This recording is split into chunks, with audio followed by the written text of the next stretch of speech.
Yun mga kamatik, magandang araw mga kamatik. Nakagawa na naman tayo ng kulay puti.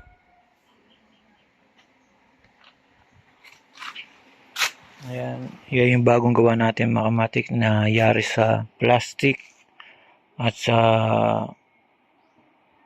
wire mga kamatik.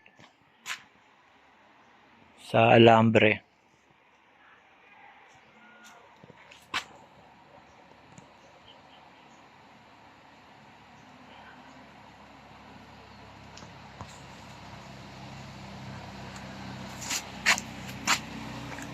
Sa ngayon medyo ganyan pa lang yan mga kamatik, di ko pa siya na pinipix. Nilagyan ko lang siya ng cutter para hindi siya bumaksak. Medyo aayusin ko pa to mga kamatik. Tapos yung pinaka dito lalagyan pa ng dilaw. Apa.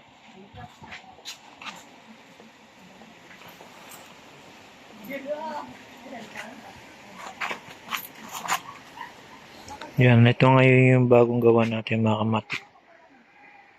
Medyo okay na, pero hindi pa ako kumbinsin na okay na okay. Okay lang, pero ayusin pa mga kamatik. Para pwede natin ibenta.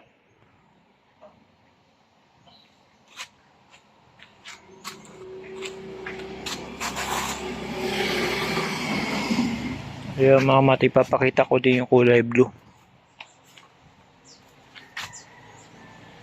Ayan mga kamatik, ito na may kulay blue na pinakita ko sa inyo. Medyo malaki siya.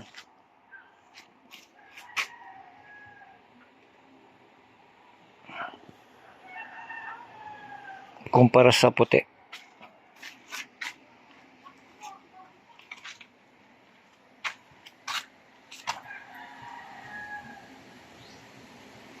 Pero medyo may kulang pa na parang hindi pa ako kumbinse mga kamatik. Kailangan mapapaganda pa natin ng maayos.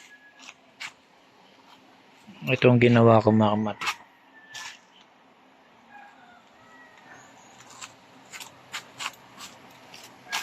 Gaya ng sabi ko mga kamatik, hindi puro forma lang, hindi puro yabang. Kailangan marami ka rin alam mga kamatik sa buhay.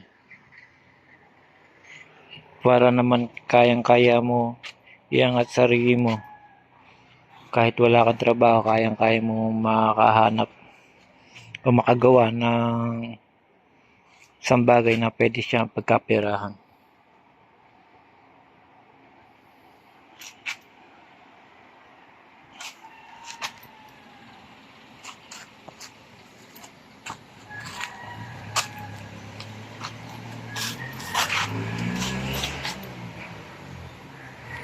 Meron pang violet pero wala pa siya lalagyan mga kamatik kasi ayusin ko pa. Yung mga kamatik, shiner ko lang mga kamatik itong kaalaman na pwede pang negosyo mga kamatik.